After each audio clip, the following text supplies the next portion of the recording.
Happy Monday! And thank you for tuning into another episode or newsletter that you are hopefully gaining value or getting value from by watching what I have to say. Today is a topic that is near and dear to my heart and could potentially really trigger somebody, so I just want to let you know that in advance. It is on emotional and physical abuse. So if that's not something you're ready to hear, please shut this off now. But I want to talk about what my experience was, because I recently spoke to a woman who is in a severely abusive relationship. But because she's not being physically abused, she doesn't think that it's a problem.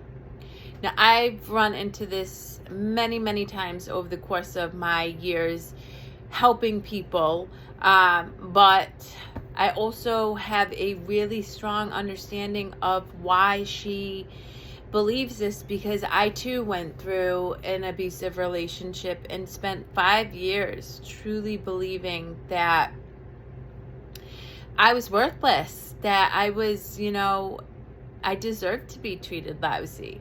And actually, truth be told, I spent my whole life feeling that way up into that point, which is why I attracted somebody who didn't love themselves as well. And as a result, the relationship was really, really toxic on both our ends. I'm not here to bash this person. We were young. We both were enmeshed in our own mess. But the reality is the emotional abuse that I experienced while in that relationship in that time frame had severe repercussions and impacted the way in which I showed up in the world. I thought that I wasn't smart. I thought that I was too needy. I believed that I was worthless. I believed that I was bad. And because my partner at the time would say really hurtful and cruel things really often, it reinforced the beliefs within myself that I didn't deserve any better, that I should just stick it out, that this was what a relationship was supposed to be, and I shouldn't complain. Fast forward to all the work that I've done healing, I now know that we never deserve to be talked to in a way that doesn't feel right for us, in a way that doesn't uplift us, or at least is shared to us in a way that's respectful and with compassion, even if the words that are being conveyed can be tough, right? Because we all need to have tough conversations. We grow by being held accountable for our behavior. So I'm not here suggesting that people shouldn't call us out on behavior that doesn't feel good for them. But we should absolutely be spoken to in a way that is kind, that is clear, that is respectful, that can be considered being given with love rather than judgment. And the woman I spoke to this past week truly believed, because she wasn't getting hit, that she shouldn't complain. And I think what really struck me was that she felt that other people had it worse than her, so she should just suck it up and not worry about it. And that is why I'm jumping on here today.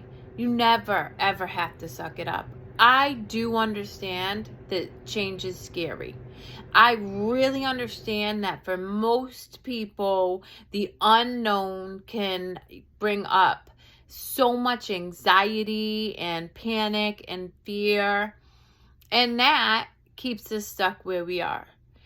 But the reality is, the only way in which you will be able to experience life differently, experience life free from fear, experience life free from being treated poorly, is by taking a risk. And the risk is on yourself.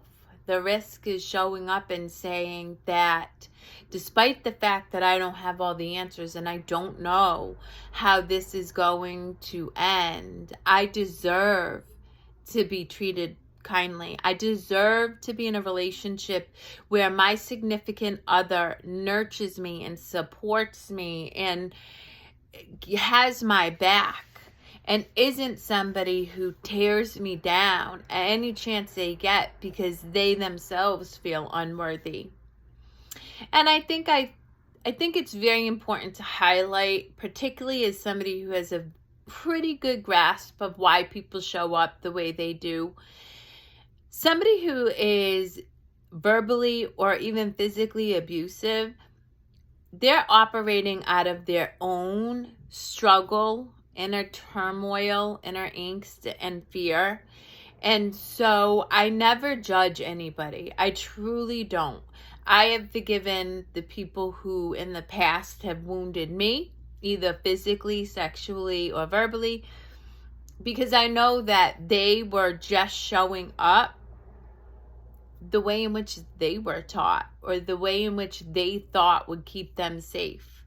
However, that does not justify their behavior, nor should it give you a reason to stay with them.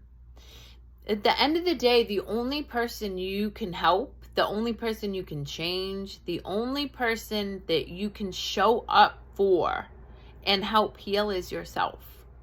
And oftentimes, particularly when it comes to abusive relationships, the only way in which to do that is to seek help, whether it's through a domestic violence hotline, reaching out to your therapist, a friend, a doctor, anybody, so that you can get support that you need to then make informed choices that hopefully will help get you out of a situation that is truly detrimental to your mind, body, and spirit.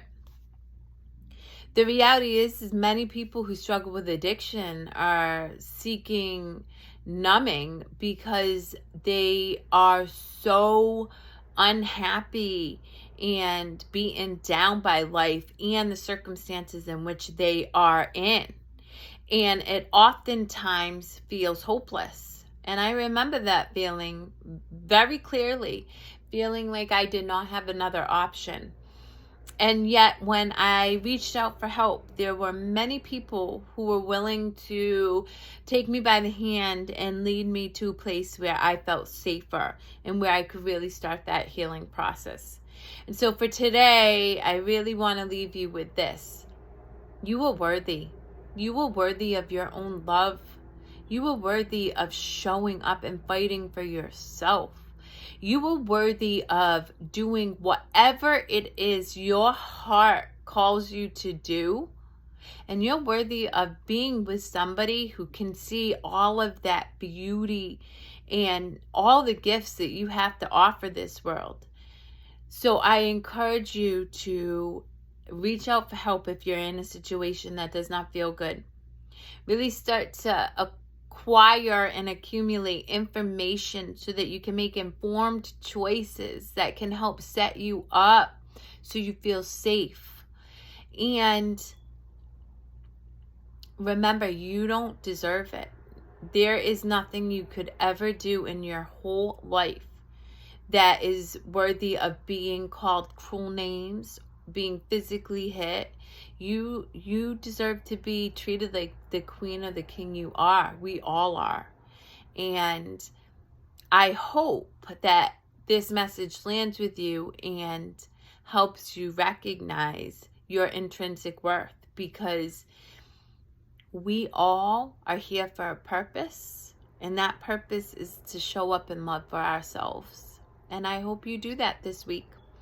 Many blessings, lots of love. And if you need any support, please feel free to reach out to me. You can call me directly, 571-320-5206. If I can't answer my phone, I will call you back if you leave a message. Be well, be blessed. See you in a couple of weeks.